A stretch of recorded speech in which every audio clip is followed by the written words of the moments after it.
오늘은 문법, 그중에서 중세국어의 표기법과 의문에 대해서 살펴보도록 하겠습니다. 사실 중세국어는 그다지 할 생각이 없었는데 아무래도 이제는 수능이라든가 아니면 내신에서 학생들이 많이 어려워하는 부분 중에 하나이기 때문에 기본편, 기초편, 중세국어, 표기법과 의문부터 하나씩 짧게 대신에 중요한 부분들을 설명하도록 하겠습니다. 단 우리가 이제 난이도가 점점 어려워지는 추세이기 때문에 조금 더 기본적인 부분, 조금 더 깊이 있는 부분부터 살펴보도록 하겠습니다. 자, 초성 17자의 체계부터 보겠습니다. 전청, 차청, 불청, 불탁, 전탁. 이게 무슨 소리냐? 라고 한다면 이렇게 보세요. 전청은 뭐? 예사소리. 차청은 뭐? 거센소리. 전탁은 뭐? 된소리. 그렇다면 요 세 가지 해당하지 않는 것들이 여기 불청, 맑지도 않고 불탁, 탁하지도 않은 소리. 이렇게 보는 것이 가장 무난합니다.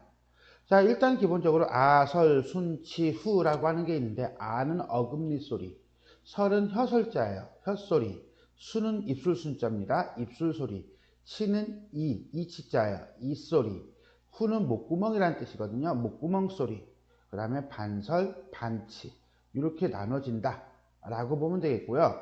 보통은 이걸 이렇게 나누어서 설명을 합니다.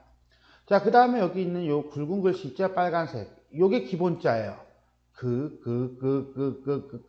그 다음에 혀가 잇몸에 붙었다 떨어지는 소리죠. 뭐는 미음, 입술을 모양을 나타낸다. 그래서 뭐 이렇게 이제는 자습서라든가 문제집 같은 데 보면 이렇게 돼가지고 여기가 미음이다 이렇게 보는 거죠. 시옷은 입 모양을 나타냈다라고 보면 되겠고요. 이응은 목구멍의 모양을 나타냈다.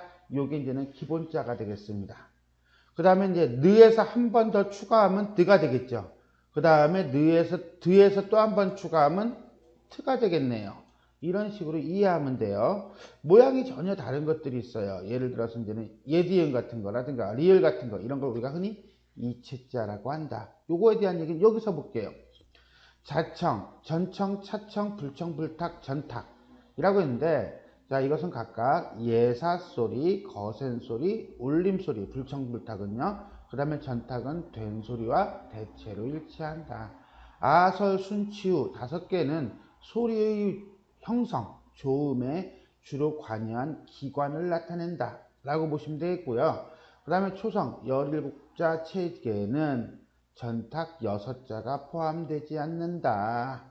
이 전탁 6자는 처음에 점을 하나 추가하느냐, 두 번째 또 추가하느냐에 따라서 만들어지는 그런 합성적인 추가된 것들이다 라고 보시면 되겠습니다.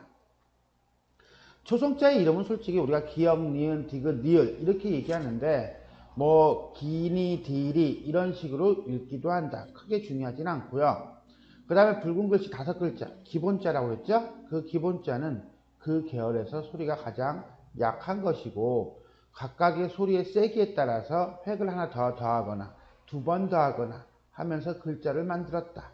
하지만 여린 히읗이나 리을이나 반치음은 모양이 이렇게 획을 추가해서 만들어지는 것과는 전혀 다른 모양을 가지고 있다. 그래서 우리가 이체자라고 한다 정도로만 이해하시면 되겠습니다. 다음에 중성이에요. 중성은 기본적으로요. 우리가 이제는 학교에서 교과서에서 배웠듯이 아, 이 요 세 개를 우리는 기본자라고 하죠. 그래서 아는 하늘을 나타내고요. 하늘천. 그 다음에 는 땅을 나타낸다. 땅지. 그 다음에 이는 뭘 나타낸다? 사람을 나타낸다. 사람인을 형성한 것이다. 그래서 하늘, 땅, 사람 이렇게 우리가 흔히 얘기를 합니다.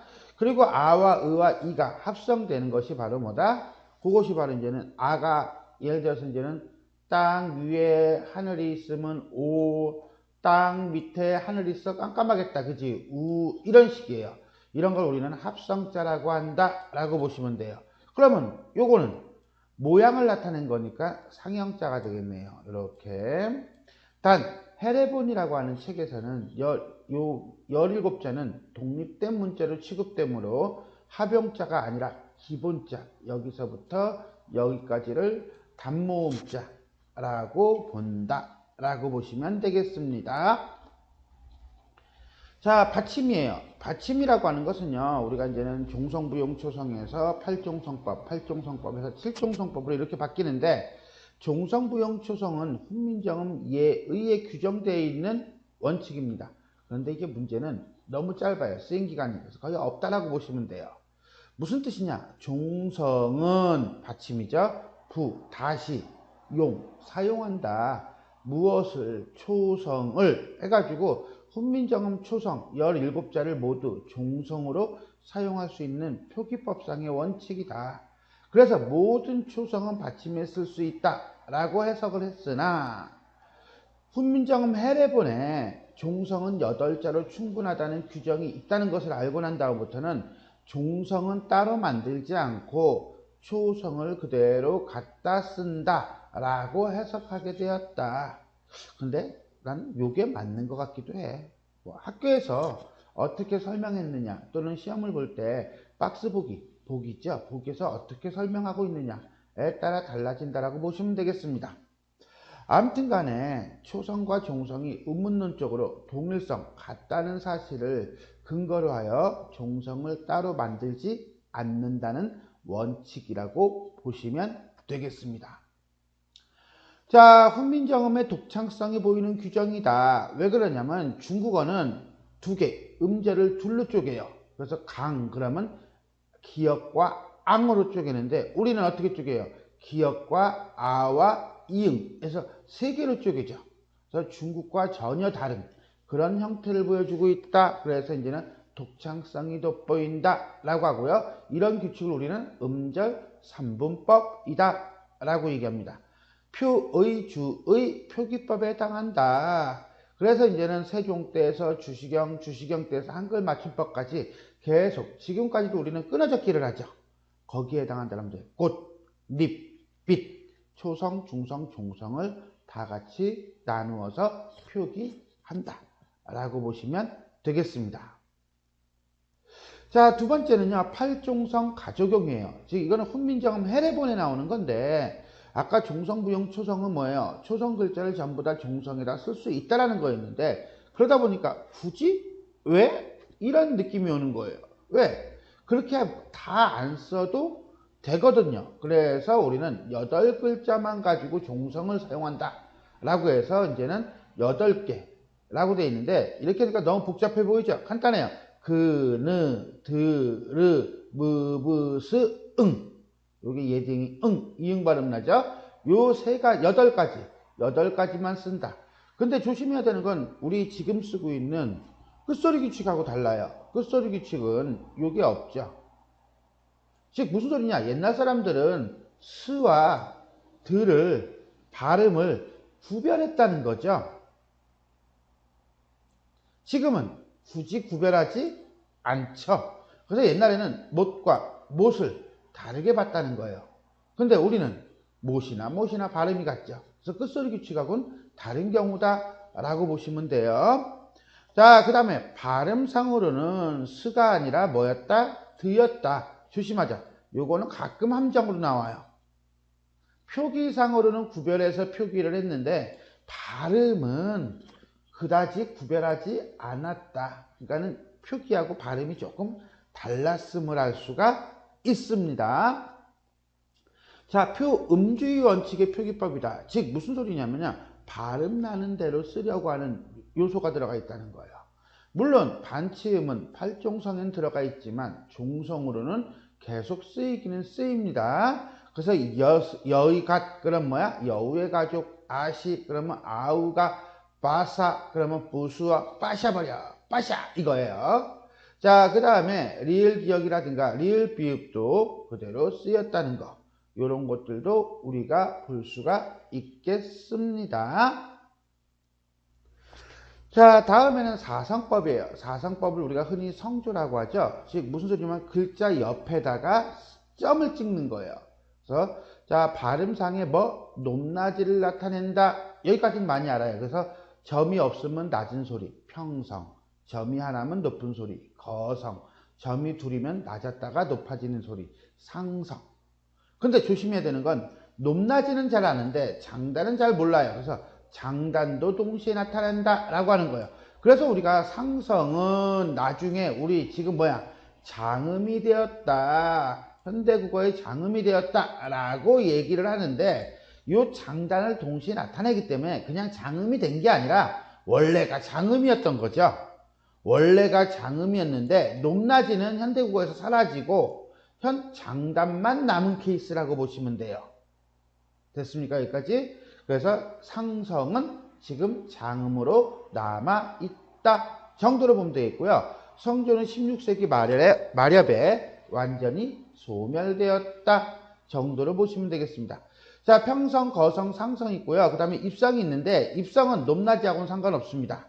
그러니까 점 찍는 거하고는 똑같아요. 단 짧게 끊어서 내는 소리다 라고 보시면 됩니다. 사이소리.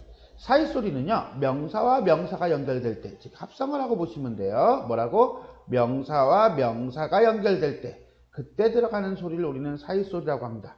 그런데 관형격 조사 의와 같은 구실을 한다. 그래서 가운데 소리, 가운데의 소리, 가운데 소리 이렇게 되는 거예요. 사이소리가 사용되는 경우 또 하나 뭐가 있냐? 울림소리와 안울림소리 사이에서도 사용된다. 뭐라고? 울림소리와 안울림소리 사이에서도 사용된다. 울림소리 그러면 요거죠. 요거. 모음도 울림소리예요. 요거 함정입니다. 자, 사이소리 반침이 사용되는 경우가 있는데 이때는 울림소리와 울림소리에서만 사용된다 라고 보시면 돼요. 자, 4번은 그다지 우리가 많이 건드리진 않으니까 그냥 그런가 보다 하고 눈으로 싹 스캐닝 한번 합니다. 자, 사이소리가 쓰이는 원칙을 볼까요? 앞말의 받침으로 사용되는 경우가 있다. 가운데 소리. 뒷말의 초성에 같이 쓰이는 경우 있다. 소리, 소리. 한자의 아래는 가운데 따로 쓴다. 뜻 이런 식으로요. 보이중 종성 이거는 거의 안 씁니다. 그냥 우리가 사람이니라 할 때 요 시옷을 얘기하는 거예요. 그 다음에 특이한 사이소리 안 건드려요. 문법에서는요. 관형사형 어미 또는 인용격 조사의 기능을 하는 것으로서 어말어미 다, 라 뒤에 쓰인 시옷이 있다. 술 릭닷 요거예요. 내지랏 요거예요. 자, 이런 거는 이제 우리가 이제 인용격 조사 여기죠. 라고 하는 거예요. 그냥 관형사형어미는 요거예요. 자, 체크를 따로 해줄게요. 요거와 요거의 기능을 할 때 그때 시옷이 쓰이는 경우가 있다. 자, 그 정도만 보겠습니다. 문법적으로는 건드리지는 않고요. 문법 문제에서 모르겠다. 점차 어려워지는 경향이니까 요걸 나중에라도 건드릴 수는 있겠네요. 자, 그러면 우리가 이제는 훈민정음과 용비어 첨가의 한자어와 한자어 내지는 한자어 다음에 어떤 사이소리가 쓰이는가 라고 하는 거예요. 근데 요거는요, 우리가 아까 봤던 자음표 있죠? 자음표를 떠올리면 훨씬 더 편해요. 요 라인과 전청 라인이요. 그 다음에 불청불탁 라인 있죠. 요 불청불탁 라인. 요거를 염두에 두시면 되겠습니다.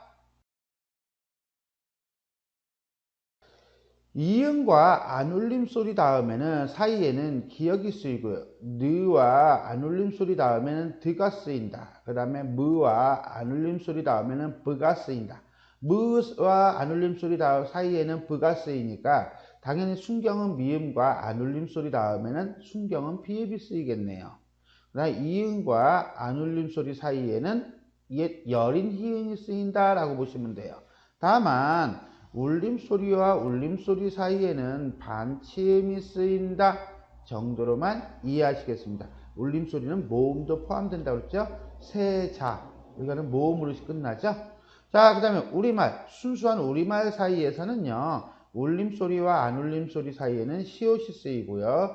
울림소리와 안울림소리 대신에, 자, 여기 추가된 케이스라고 되어 있어요. 그죠?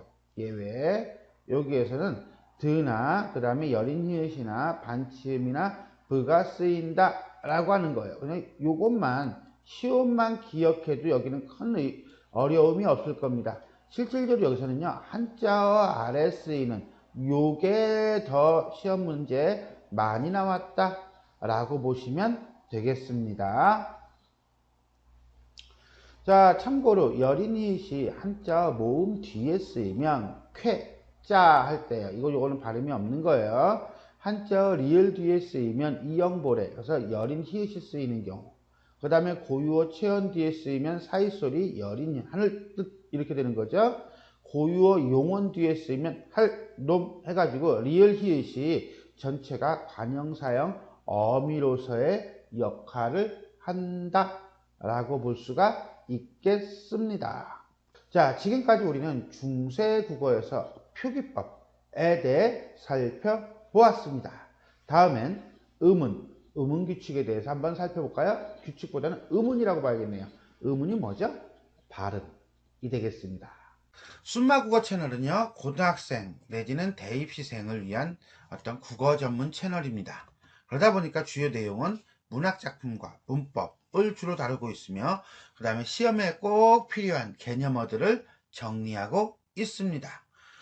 내용은요 주로 이제는 고등학교 국어교과서 내지는 문학교과서에 수록된 작품들, 그 다음에 수능, 학력평가, 모의평가 등 모의고사 내지는 시험의 기출작품들, 그리고 EBS 교재에 수록된 작품들을 중심으로 하겠습니다.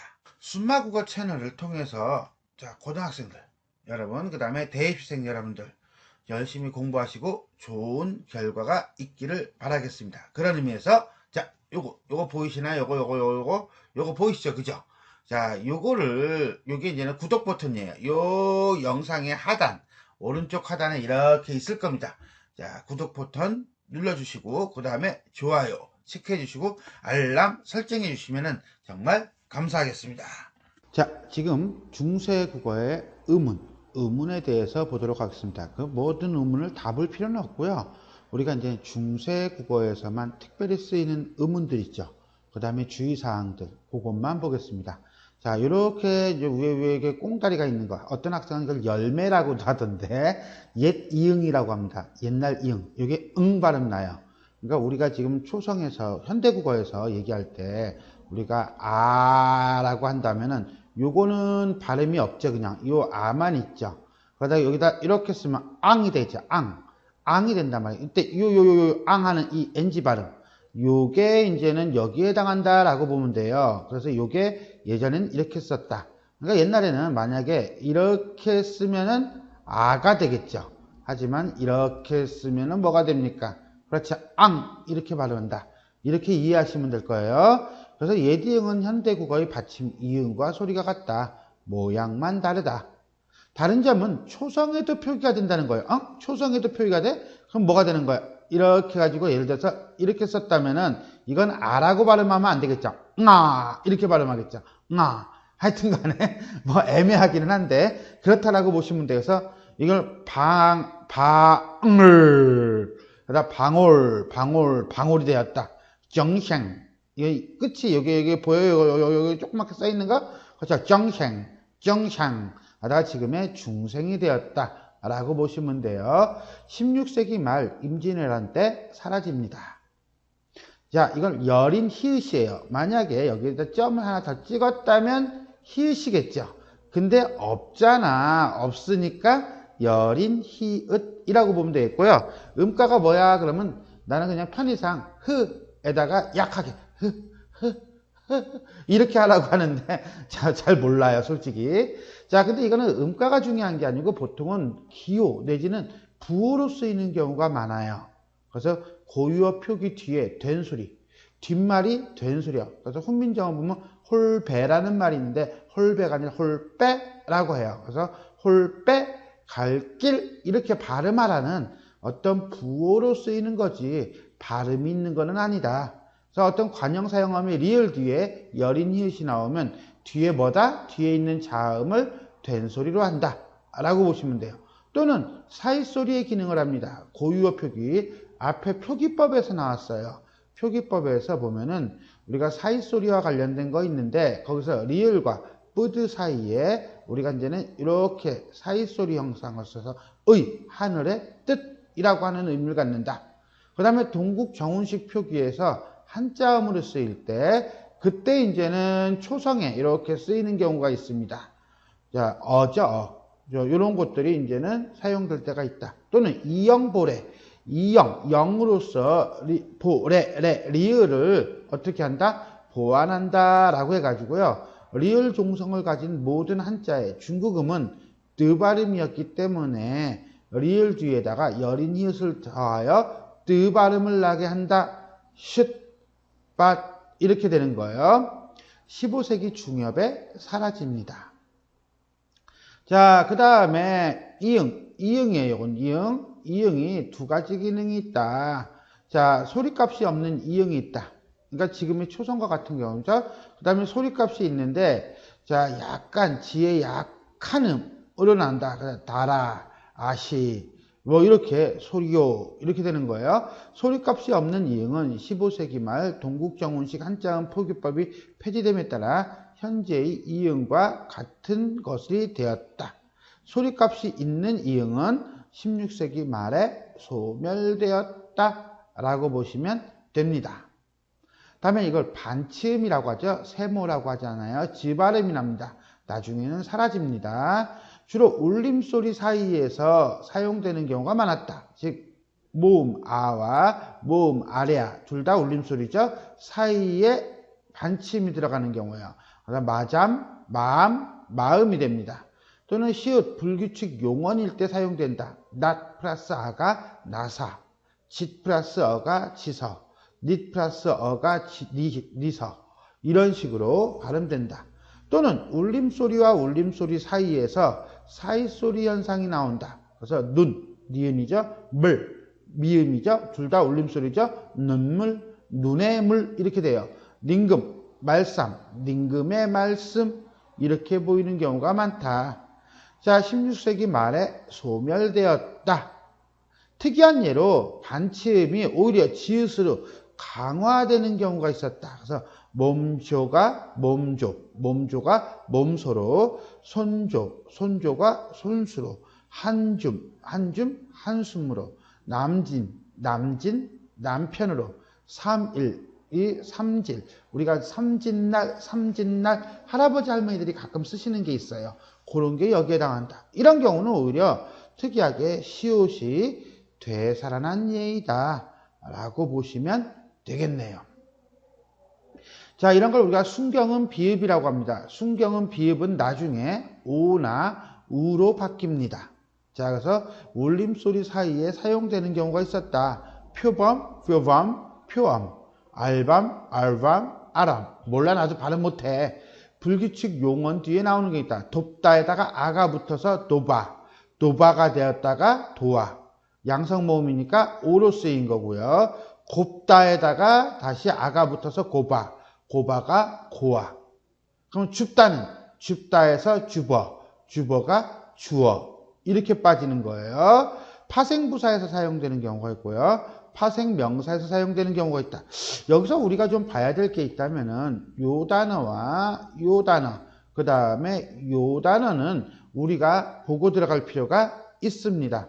한자어에서 순경은 미음 아래 사이소리, 순경은 비읍이 사용되는 경우도 있었다. 처음에 얘기했듯이 15세기 중엽 오나 우로 변화가 된다. 이때는 모음조화가 영향을 받죠. 그래서 양성모음 다음에는 오, 음성모음 다음에는 우 이렇게 바뀌었다라고 보시면 되겠습니다.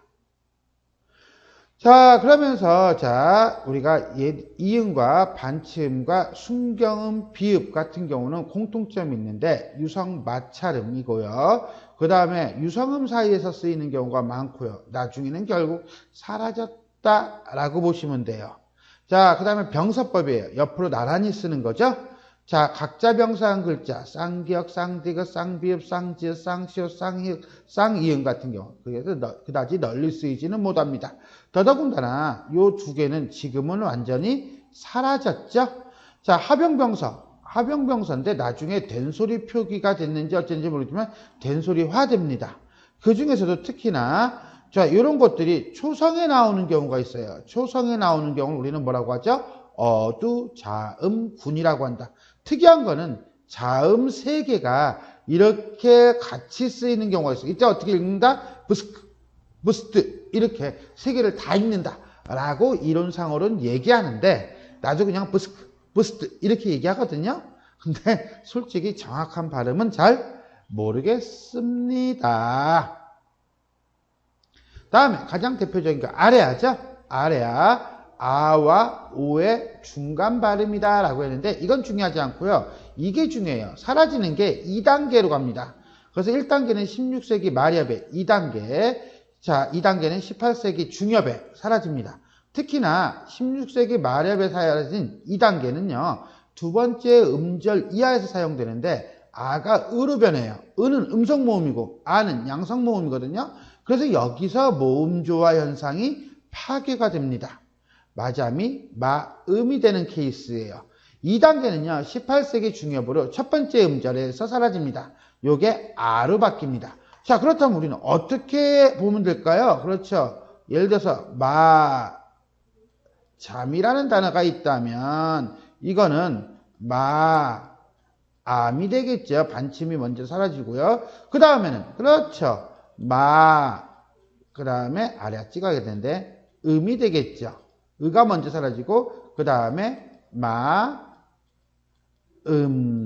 이렇게 바뀌었다 라고 보시면 되겠고요. 1933년 한글 맞춤법 통일안에서 완전히 사라졌다 라고 보시면 되겠습니다. 자, 모음조화. 중세국어는요, 모음조화가 되게 정확했다 라고 보시면 돼요. 자, 그래서 양성모음 다음엔 양성모음, 음성모음 다음엔 음성모음. 특이한 것은 이모음과 같이 중성모음이에요. 이모음과 같은 중성모음은 주로 음성모음과 어울렸다. 의와 어울렸다, 우와 어울렸다 이렇게 보면 돼요. 자, 환경을 보면 체언이나 용언의 어간 안에서 나무, 달하다, 구무, 흐르다. 자, 그 다음에 조사와 결합하는 경우나 용언과 활용하는 경우 요거 별표 칠게요. 자, 난이라고 하는 거죠. 왜? 양성모음이잖아. 양성모음이니까 안이 붙은 거예요. 이거는 음성모음이잖아. 그러니까 은이 붙은 거예요. 이거는 음성모음이잖아. 은이 붙은 거예요. 오케이 됐어요? 여기까지. 자, 다음에 15세기 모음조화 현상은 규칙적이었으나 예외가 있기는 있었어요. 있기는 여기 이건 음성모음이죠. 양성모음인데 여기 음성모음인데 여기는 양성모음 나왔죠. 중요한 건 요거죠. 16세기에서 18세기 아래아가 사라지면서 의가 중성모음이 되어서 예외가 더 많아졌고 그 다음에 모음조화가 깨지는 영향을 받았다. 하지만 퐁당 그러진 않잖아요. 그죠? 풍덩 그러죠. 이런 식으로 의태어, 의성어 같은 음성 상징어 같은 경우는 아직까지도 많이 사용되고 있다라고 보시면 되겠습니다. 자, 종성의 시옷의 음가. 종성의 시옷의 음가는 자, 시옷과 디귿을 우리가 종성에서 구별했다라고 써요. 구별했지만 발음은 어떻다? 비슷하지 않았을까라고 생각을 해요. 어쨌거나 저쨌거나 어쨌거나 그쨌거나 간에 15세기에 종성에서 시옷과 디귿은 철저하게 구별했다. 그래서 팔종성법에서는 시옷과 디귿을 나누어 보죠. 됐어요? 자, 그것은 결국 발음상의 차이를 의미한다 라고도 얘기를 합니다. 하지만 비슷하지 않았을까라는 생각도 가져요. 그러나 16세기로 들어오면서 이게 사라지고 주로 무엇으로? 시옷으로 표기를 하죠. 그러면서 현대어의 상태로 그대로 이어지게 되었다라고 보시면 되겠습니다. 자, 지금까지 우리는 중세국어의 음은 중에서도 전체라기보다는 중요한 것 몇 가지, 현대국어와 좀 다른 부분에 대해 살펴보았습니다. 이렇게 해서 중세국어의 표기법과 음운을 하나로 묶어가지고 쭉 설명했어요. 원래는 나눌까도 생각했는데 나누면 좀 짧지 않을까 싶어서 묶었는데 묶으니까 조금 더 길어졌네요. 이게 좀 선택이 애매하기는 해요. 자, 지금까지 내용이 도움이 되셨다면 자, 구독 버튼과 그 다음에 좋아요 부탁드리고요. 알람 설정 부탁드리겠습니다. 수고하셨습니다.